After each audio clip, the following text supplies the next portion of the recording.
तो दोस्तों शुरू करते हैं आज की डिफरेंट न्यूज। पहली खबर जो आ रही है वो है इंडिया बांग्लादेश ट्रेड रिलेशन से रिलेटेड, जहां पर दोनों देशों के बीच के ट्रेड को और ज्यादा बेहतर बनाने के लिए जो लगुला रिवर पोर्ट है जो मुर्शिदाबाद डिस्ट्रिक्ट में मौजूद है वेस्ट बंगाल की, उसको इंक्रीज किया जाने वाला है अपने कैपेसिटी के हिसाब से, ताकि ना सिर्फ वेस्ट बंगाल लेकिन त्रिपुरा के साइड से भी ट्रेड बढ़ सके वेस्ट बंगाल साइड में। तो यहाँ पर वैसे 520 करोड़ रुपए खर्च होने वाले हैं पोर्ट कैपेसिटी बढ़ाने के लिए। एडिशनल लैंड के ऊपर फैसिलिटीज बनाई जाएगी ताकि दोनों देशों के बीच में बेहतर ऑप्टिमिजेशन और साथ साथ एफिशिएंसी के साथ में पोर्ट ऑपरेशंस को हैंडल किया जा सके और ऑब्वियसली वॉल्यूम भी बढ़े। अगली खबर फिर से वेस्ट बंगाल से आ रही है, जो कि स्टेट गवर्नमेंट के द्वारा जिनकी स्टेट गवर्नमेंट ने एक पॉलिसी ड्राफ्ट की है इंडस्ट्रियल सेंटर को एक बनाने के लिए, जो कि फोकस करेगा प्रोडक्शन के ऊपर, सिर्फ हैंडीक्राफ्ट्स के। तो यहाँ पर बेसिकली वाटर याकिंग एट पूर्वस्थली 1 ब्लॉक जो कि ईस्टर्न बुर्दवन में आता है, वहां पर ये काम किया जाएगा और 48 लाख रुपीस के फंड्स इस प्रोजेक्ट के लिए दिए गए हैं। तो बेसिकली यहाँ पर ये जो इंडस्ट्रियल सेक्टर है यहाँ के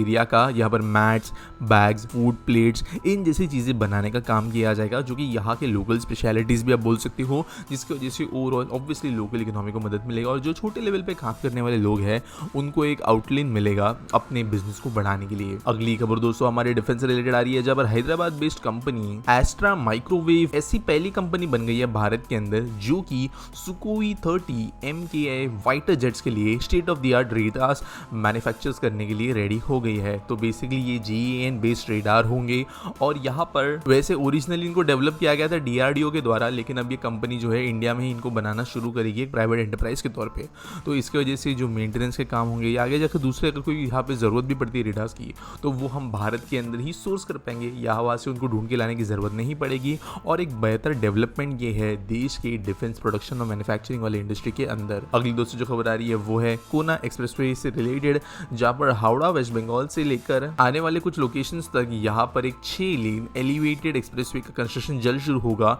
ऐसा कहा गया है। बेसिकली ये रोड मदद करेगा हुगली सेकेंड ब्रिज और विद्यासागर ब्रिज के लिए एक और ऑल्टरनेटिव बनने का और ट्रैफिक कंजेशन जो है इसकी वजह से कम होने की उम्मीद है। कंस्ट्रक्शन जैसे मैंने कहा शुरू होगा और काम जो है वो 15 महीनों में खत्म होगा, ऐसा कहा गया है। साथ साथ दोस्तों यहाँ पर जो national highway authority of India है, PW डिपार्टमेंट ने रिसेंटली एरिया को विजिट किया। यहाँ पर 250 हॉकर्स, एनक्रोचर्स, इनको आइडेंटिफाई किया गया है जिनको हटाया जाएगा इस एरिया से काम शुरू करने के पहले, और जो यहाँ पर इलीगली बने हुए दुकान वगैरह है उनको भी डेमोलिश किया जाएगा। अगली दोस्तों जो खबर आ रही है वो है Deen Dayal port authority and DP world से रिलेटेड, जिन्होंने कंसेशन अग्रीमेंट साइन किया है एक मेगा कंटेनर टर्मिनल बनाने के लिए तुना तेकरा के अंदर, जो कि कांडला गुजरात के पास में मौजूद होगा। तो वैसे दीन दयाल पोर्ट यहीं पर ऑलरेडी मौजूद है और union ministry of port shipping and waterways के सामने ये अग्रीमेंट साइन हुआ है। यहाँ पे इस पूरे प्रोजेक्ट को एग्जीक्यूट करने के लिए 4,243.64 करोड़ रुपीज स्पेंड किए जाएंगे और पब्लिक प्राइवेट पार्टनरशिप पे ये बनाया जाएगा। एनुअल कैपेसिटी ये जो पोर्ट जब बन जाएगा, टर्मिनल जब बन जाएगा, उस समय पर होगी 2.19 मिलियन TEUs की और साथ साथ 1100 मीटर का भी एक बर्थ होगा, जो कि नेक्स्ट जनरेशन के जो कैपेसिटी वाले शिप्स है, जो बहुत ही ज्यादा मेगा शिप्स होते हैं, उनको भी हैंडल करने की क्षमता रहेगा। बेसिकली 18,000 TEU के भी ऊपर के जो शिप्स वगैरह होते हैं मेगा शिप्स, उनको होस्ट करने की कैपेबिलिटी इस नए टर्मिनल में होगी। अगली खबर दोस्तों जो आ रही है वो है कोलकाता मेट्रो से, जहां पर सस्पेंड किए गए हैं operations east west metro corridor के ऊपर आज से, क्योंकि आने वाले समय में कुछ शेड्यूल्ड मेंटेनेंस एक्टिविटीज कॉरिडोर के ऊपर होने वाली है। तो यहाँ पर कहा गया है गवर्नमेंट के द्वारा कि सब जो स्टेक होल्डर्स है वो इसके साथ में कोऑपरेट करे, सेफ्टी टेस्ट किए जाएंगे, सब चीजें जो है ठीक से चेक की जाएगी और बाद में इसको फिर से कमीशन कर दिया जाएगा। अगली दोस्तों जो खबर आ रही है वो है महाराष्ट्र मेट्रो रेल कॉर्पोरेशन की पुणे मेट्रो प्रोजेक्ट से रिलेटेड, जहां पर गवर्नमेंट ने अभी काम एक्सपेडाइट कर दिया है पार्किंग स्पॉट्स बनाने के लिए व्हीकल्स के लिए, और पुणे के पास के पिंपरी चिंचवड़ के बीच में कनेक्ट होने वाले मेट्रो के पास में मौजूद होंगे। तो दोस्तों ये kind of lack of planning बोल सकते हैं, खराब एग्जीक्यूशन इस चीज को बोल सकते हैं, क्योंकि जब मेट्रो बनी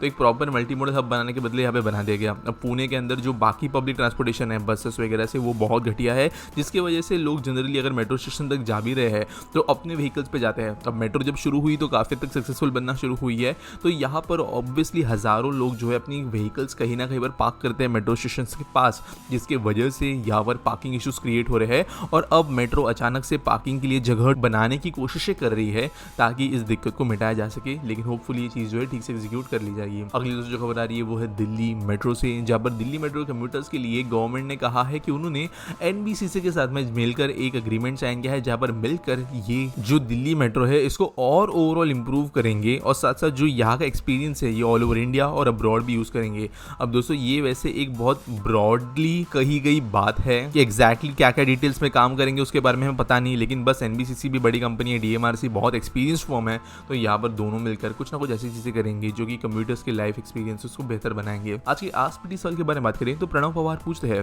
is metro neo going to replacing trams all over India, is there any ongoing experiment done on this service. तो देखो यार, हम ऐसा ना अभी से बोल नहीं सकते। मेट्रो नियो जहाँ पे भी अप्रूव हुआ है ना, वहाँ पे अब तक कंस्ट्रक्शन शुरू नहीं हुआ है, चाहे वो नासिक के अंदर हो, गोरखपुर के अंदर या वाराणसी में। यहाँ पर जनरली अगर मेट्रो नियो बनती भी है तो अब वो ट्रैम रिप्लेसमेंट होगी कि वो रोड पे चलेगी, एलिवेटेड सेक्शन पे बनेगी, उसके बारे में क्लैरिटी नहीं। जैसे नासिक का भी समझ में आ गया एलिवेटेड पे चलेगी, लेकिन बाकी एरियाज का नहीं पता। तो वो जब बनेगी तब हम उसके बारे में बात कर सकते हैं। हाँ, मेट्रो से कम कैपेसिटी होल्ड करेगी, इसके लिए उसको नाम ऐसा दिया गया है, तो वो चीज़ तो अब से तय है, लेकिन हम अभी प्रेडिक्ट नहीं कर सकते वो रिप्लेस करेगी नहीं करेगी। पायलट बेसिस पे कुछ प्रोजेक्ट्स तो बनेंगे ही, उसके बाद में उनका आउटपुट देखते हुए उनको चलाने के तरीके समझने के बाद में हम कोई भी कंक्लूजन दे पाएंगे। उम्मीद करता हूँ आपको ये सवाल का जवाब मिल गया होगा। अगर आपके पास कोई सवाल है आप नीचे मुझे कमेंट्स में #AskPT के साथ में पूछ सकते हो। कोई अगर न्यूज़ सबमिट करनी है तो आप प्लीज़ डिस्क्रिप्शन में दिए गए लिंक के जरिए न्यूज़ सबमिट कर सकते हो, जहाँ पर अगर आप फर्स्ट होते हो कोई न्यूज़ देने वाले तो आपको हमारे टाइम स्टैम्प्स में क्रेडिट भी मिलता है। साथ साथ अगर वीडियो अच्छी लगी होगी तो इसे लाइक करना, क्योंकि लाइक करने की वजह से ही यूट्यूब जो है ये हमारी वीडियो ज़्यादा से ज़्यादा लोगों तक पहुँचाता है। और आपके सपोर्ट के लिए थैंक यू। मिलेंगे अगले वीडियो में।